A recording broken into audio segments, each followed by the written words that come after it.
Good afternoon, good evening, and welcome back. I'm trying to make some progress on the escort today, because at the moment I do actually have some holes in the inner arch. We are the middle of September and the weather is not going to get any better. So I've got a really nice sunny dry day today. I'll try and get a couple of hours work done while my lovely wife looks after little man. And we'll go from there. And the last video I did manage to get the fuse box area in. And I've done some grinding, some cleaning up, so I'll try and show you that right now. And yeah, I'll get the holes filled on the inner arch, get some metal back in place and get that primed up, get it watertight.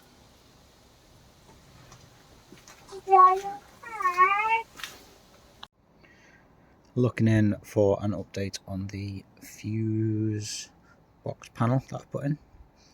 I've just tidied up the welds a little bit. I will pass again with a bit of seam sealer just to make them look nice. I've gone over with a bit of spray primer and I think that's quite a successful fix. I mean, it's not a perfect job. I'm no welder, definitely a driveway mechanic. But yeah, we now have good metal in, so happy days.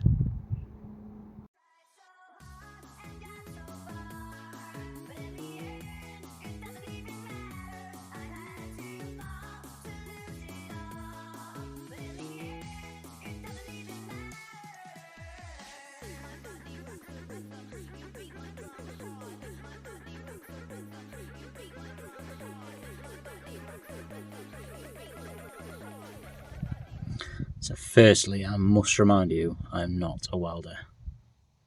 What I'm going to attempt to do is fill this gap here. So you can see, my torch is still working. If you can see, the squarish plate is clearly clamped in. I'm going to attempt to put that in place. As somebody said in the comments, you know, these aren't structural welds, which is probably a good thing. I'm not welding chassis legs or anything. What I'm trying to do is trying to fill some holes, make good, and have a damn good go at getting rid of some of the rust. So at the moment I feel quite successful. As we go, I'll probably get a little bit tidier, and I have got the whole floors to tackle. So I've watched good old Ed China setting up a welder, and you know, all I can do is just practice really. And yeah, together we will learn, like I keep saying, together we will learn. Start filling some of these holes in, make good, and shape the panel. And yeah, let's get this thing watertight.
So like I said previously, I do not claim to be a welder, but I have managed to get a piece of metal in here.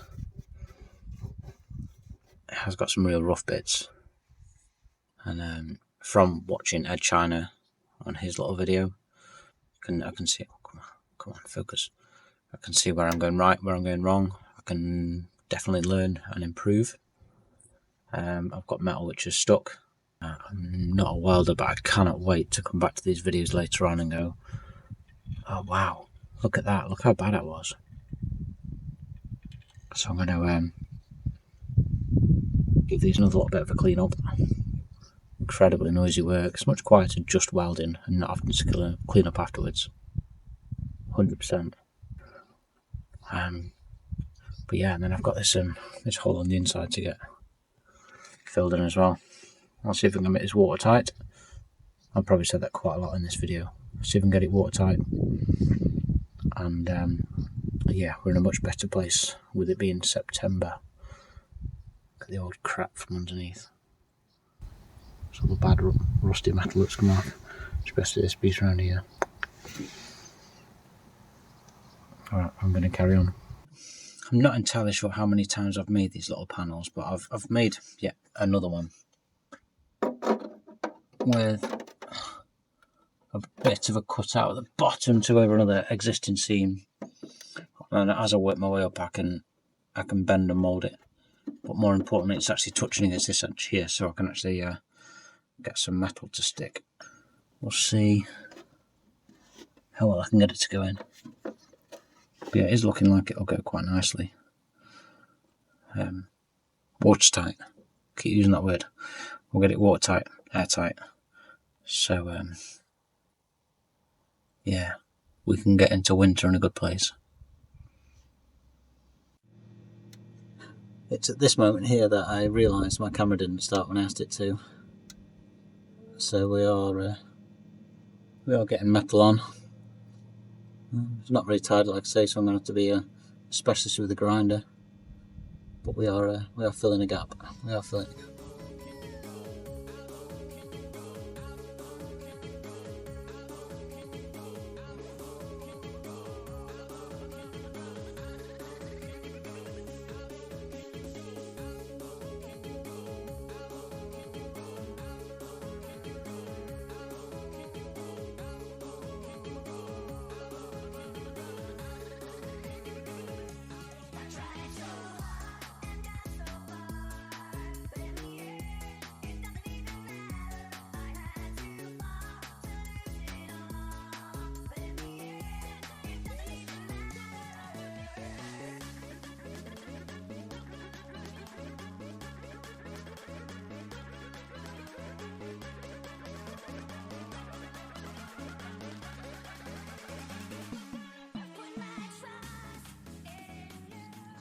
Well, we've got lots of burny bits, but I think we've got enough heat anyway. Seems to be good colour.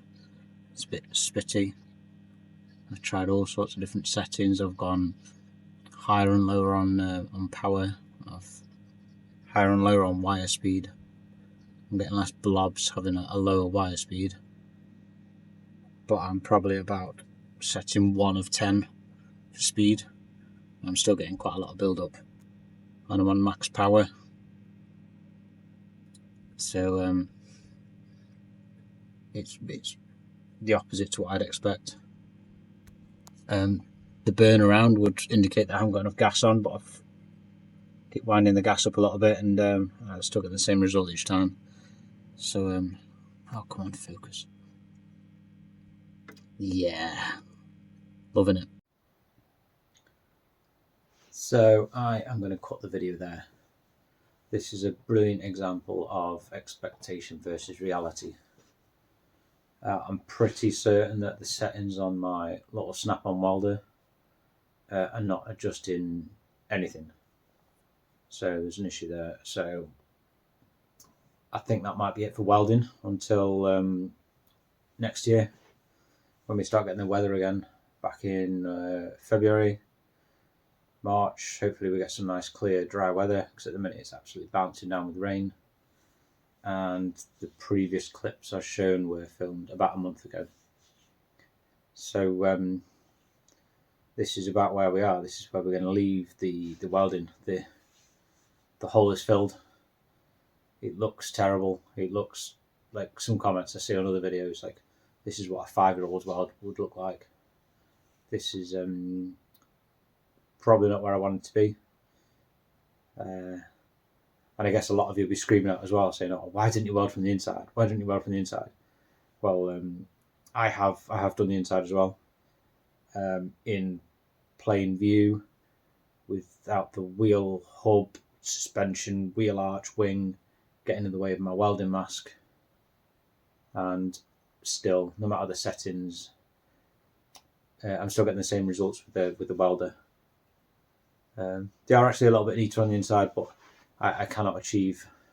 That's purely, I think, just because I can see what I'm doing, but I cannot achieve what I would consider a satisfactory weld. So maybe when we come back next year, there'll be a new fancy welder. You see all these ones advertised on the interweb through your big search engines, and especially as I publish these videos, I get notifications saying use this one, do this one, this is automatic, etc., etc. So maybe I do push for an upgrade. So I think over winter I'll pull the engine out and I will do a refresh on that, because although it runs lovely, it's probably not had a cam belt service in the best part of 18 years. Last time it was on the had an MOT was roughly 18 years ago, from what I can gather.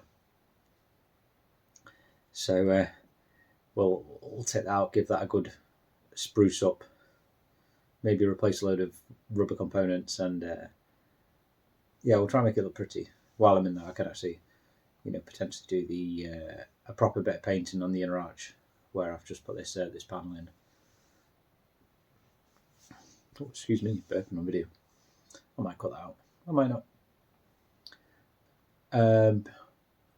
So you've probably seen my other little projects coming on the last couple of weeks. Looking for just a dry area to work. I've got the use of a nice little 4-post lift and a roof over my head.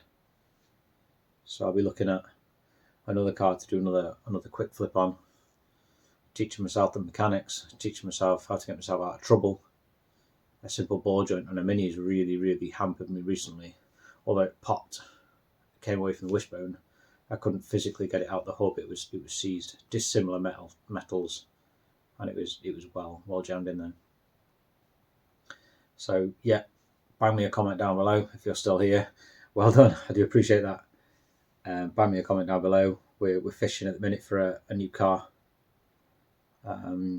I consider a classic to be around about 20-25 years old, so the Mini that came in at 22 years old is probably on the cusp. But yeah, something that doesn't need welding, please. Something that doesn't need welding. So yeah, this is where we're at. So do give me a thumbs up, give me a like, give me a comment. Ring that little bell, and you'll get notifications when my next RS Turbo videos do come out. So yeah, thank you very much. Come back soon, check out my other ones, and give me some ideas on what you want to see next. Happy days.